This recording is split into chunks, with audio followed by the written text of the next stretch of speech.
In today's video, I'm going to teach you how to set up GoCharting Workspace. We'll start by getting your layout right, because that's the foundation of a clear and efficient workflow. Look to the bottom bar of your GoCharting interface and find the Layout control. It sits near the Save and Sync icons and looks like the place where you'd choose how many charts you want on screen. Click it to open your layout options. If you're keeping things simple, or doing deep work on a single market, choose the Single Chart view. This gives you maximum screen space for price action, indicators, and drawings without distractions. When you need side-by-side comparisons, switch to a grid. You can pick a 2, 3, 4, or even larger multi-chart layout. This is great for comparing multiple assets, multiple exchanges, or different timeframes at a glance. If you want one chart to take center stage while still referencing others, use full screen or a split view configuration. Full screen helps when you're presenting or zooming into details, while split view balances focus with context. A quick tip: the more charts you load, the more data you're processing, so tailor the grid to what you actually need to see.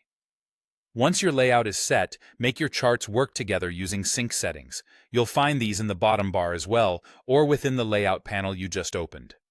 Click Sync Settings to decide exactly how your charts should interact. Start with syncing cursors.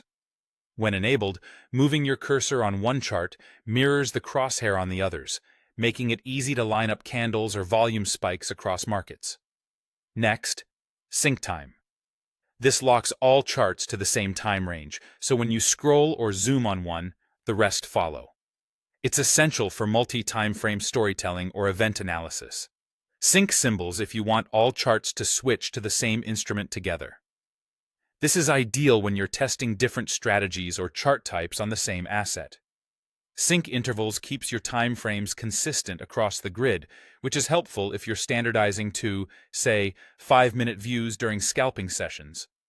Sync chart types ensures that if you change one chart from candles to Heiken Ashi or line, they all match. Finally, sync drawings ties your annotations across charts, which is powerful when comparing the same asset on multiple intervals. If you prefer unique notes per chart, leave drawings unsynced. Adjust these sync options based on your analysis style. With the right layout and sync settings, your GoCharting workspace becomes a clean, coordinated environment where every chart supports the others and everything moves together seamlessly.